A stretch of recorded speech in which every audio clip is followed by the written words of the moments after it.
अमित शाह के लिए राहुल गांधी से भिड़ गए सीएम योगी आदित्यनाथ। अमित शाह के आरोपों का योगी ने दिया ऐसा जवाब, पूरी कांग्रेस की हो गई हालत खराब। अंबेडकर विवाद में अमित शाह की ढाल बने योगी, खोल दी कांग्रेस की असली पोल। कौन नहीं जानता है कि पंडित नेहरू नहीं चाहते थे कि बाबा साहब भीमराव अम्बेडकर संविधान सभा का हिस्सा बने।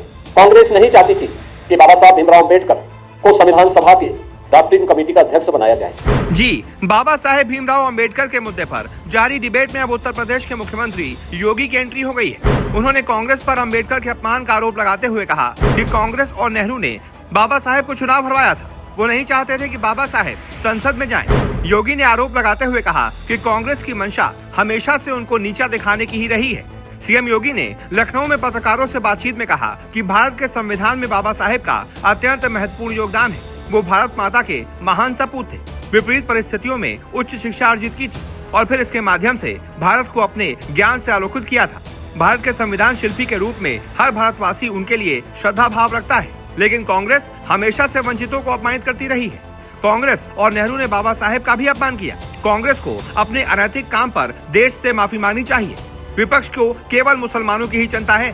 कांग्रेस राज में अंबेडकर का स्मारक नहीं बनने दिया। गृह मंत्री के बयान को तोड़ मरोड़ कर पेश किया गया, यानी कि सीएम योगी गृह मंत्री अमित शाह की ढाल बन गए। अमित शाह पर विपक्ष की तरफ से जो हमले किए जा रहे थे, सीएम योगी अमित शाह के आगे आ गए और उन हमलों को अपनी छाती पर ले रहे हैं और उन हमलों का मुंहतोड़ जवाब भी दे रहे हैं। योगी ने कहा कि बाबा साहेब के सपने का भारत बनाने के लिए भाजपा सदैव प्रतिबद्धता से काम करती है। अटल जी की सरकार रही हो या प्रधानमंत्री मोदी जी की सरकार, दोनों सरकारों ने बाबा साहेब को सम्मान दिया, उनके भाव को प्रतिनिधित्व दिया। लेकिन कांग्रेस ने क्या किया? उनका अपमान किया, उनको चुनाव हरवाया। ऐसे में वो कांग्रेस अमित शाह पर बयान कैसे दे सकती है?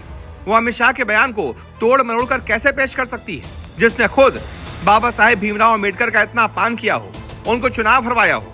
जो कांग्रेस चाहती ही नहीं थी कि बाबा साहेब संसद में पहुंचे, वो किस मुंह से बाबा साहेब की बात कर रही है? कांग्रेस को तो बाबा साहेब का नाम तक अपने मुंह से नहीं लेना चाहिए। यानी कि अब इस मुद्दे पर भारतीय जनता पार्टी वार पर तेजी से पलटवार कर रही है। सीएम योगी अब अमित शाह की ढाल बन गए हैं और उनकी तरफ से बैटिंग कर रहे हैं, चौके छक्के मार रहे हैं, फ्रंट फुट पर बैटिंग कर रहे हैं। ऐसे में आप बताइए, इस पूरे मुद्दे पर आपको कौन सही लगता है और कौन गलत लगता है? आपने अमित शाह का भी बयान सुना, आपने विपक्ष के भी आरोप देखे और अब सीएम योगी ने जो कहा, हमने आपको वो भी बताया। ऐसे में आप तय कीजिए कि कौन सही है, कौन गलत है। कौन नहीं जानता है कि पंडित नेहरू नहीं चाहते थे कि बाबा साहब भीमराव अम्बेडकर संविधान सभा का हिस्सा बने। कांग्रेस नहीं चाहती थी कि बाबा साहब भीमराव अम्बेडकर को संविधान सभा के ड्राफ्टिंग कमेटी का अध्यक्ष बनाया जाए और राष्ट्रपिता महात्मा गांधी के हस्तक्षेप के बाद यह संभव हो पाया। और कांग्रेस ने अपनी कुत्सित मंशा का परिचय बाबा साहब भीमराव अम्बेडकर के प्रति अपने विद्वेष भावना को तब परिचय दिया जब यूपीए की सरकार थी